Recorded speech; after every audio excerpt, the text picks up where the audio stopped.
to Le Bonne Vie Champagne TV, and this month we are featuring the Maison Lanson, and of course we're filming today from Taste of Champagne in Melbourne, Taste of Champagne 2016, and I am here with Charlotte Argard. Hi Charlotte. Hello.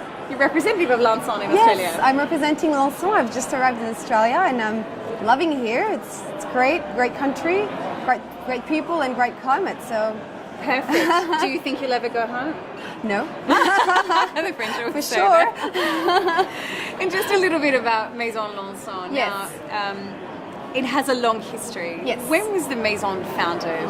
So it was founded in 1760 by François de la Motte. François de la Motte was a very influential person in Reims. And it's the whole house Lanson has been built on entrepreneurs like him. To name just a few, we could talk about his son. He was a knight of the Order of Malta, and he was the one to choose the icon of Lanson, the Maltese cross, Yes. which all of us wear. Quite iconic, yes. Yes, and it's on our packaging. Yes. Also, we could talk about Henry Lanson, who was the one who obtained the royal warrant from the Queen, Her Majesty. So do we see this on the bottle? Yes, it's always on the bottle. So right here. Yes. Since 1901, so we were the first champagne brand to get this warrant, and well, plenty of other very important people that have built this brand.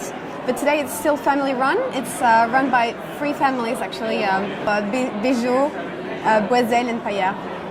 Very much a family business. Yes, I know many of the members from the family who still run the house. And whereabouts are the vineyards located? Because obviously you might produce a large quantity of wine. Are you located in a particular area and sourcing fruit from particular vineyards? So our Pinot Noir, which is our main variety, is coming from the Montagne de Reims, and the Chardonnay comes from the Côte des Blancs. So basically we have we try to get the best quality, and we own currently in the company 150 hectares. Wow. And how much of the percentage of your fruit supply is that 150 hectares versus what you need to buy in from other negociants? So we own 150 hectares in the group, but we also have supply contracts over another 500 hectares. So we've got plenty of choice to choose only but the best grapes. Brilliant. Now, as I said, Lanson, very well known for your black label, which is your Yes. non-vintage entry level. Yeah. And I've recently been in the vineyard with your winemaker, and you've got an amazing range of cuvées, particularly some prestige cuvées and some top cuvées. Do we have the whole range in Australia? We currently distribute it with the black label, the rosé label, and the vintage in BWS and Dan Murphy's. But we have plenty of other products and some that are adapted for on-trade, but we are currently looking for an on-trade partner. Brilliant. I'd like to see the wines here. And who is your winemaker at the moment? So our winemaker is Hervé Danton. Yes. He's been with the company for 3 years. Wonderful. He took over from the previous winemaker Jean-Paul Gandon, who was in the company for a long time. Hervé is a charming and passionate person. He's been in the vines his whole life, and he's actually working in a crucial period on Lanson because the company has just invested 14 million euros on the winery, vinification.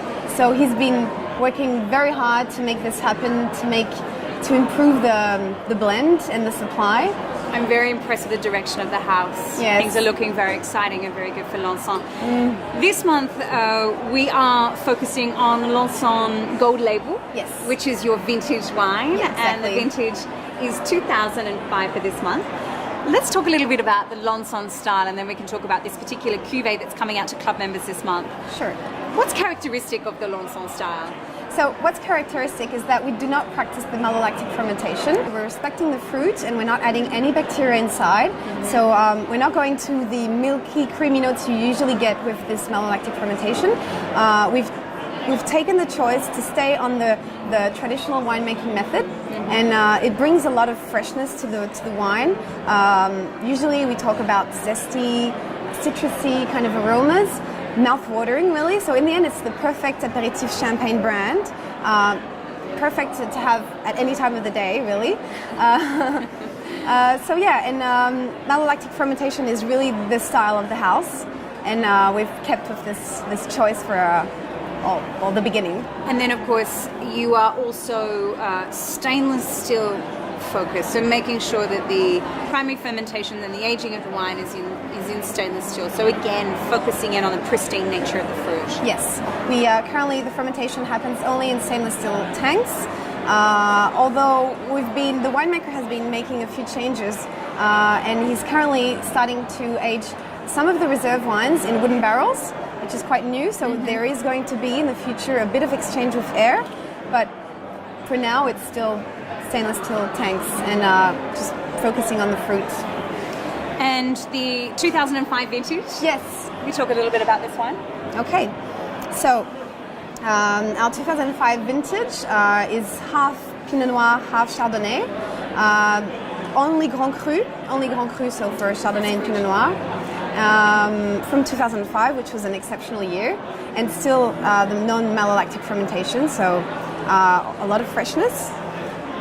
How long do you age this wine for in the cellar before it's released for the market? So it's aged minimum 5 years on the lees, and there's also another 6 months maturation after the disgorging. Okay, and the dosage that's added to this particular cuvee? 8 grams per liter.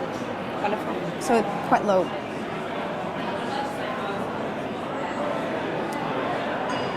How would you describe the wine, Charlotte?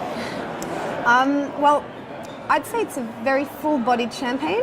It's got a lot of power to it. There's a very nice attack, but in the end, a nice balance and a long length on the palate. And it really does hone in on the freshness of the Lanson style. Charlotte, thank you very much for joining us today on Le Bonne Vie Champagne TV. I'm sure that our members will enjoy the Lanson style this month.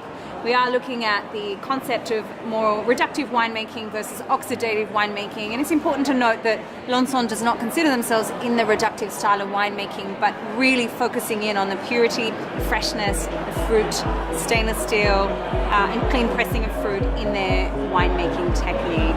Charlotte, thank you for joining us. Thanks a lot.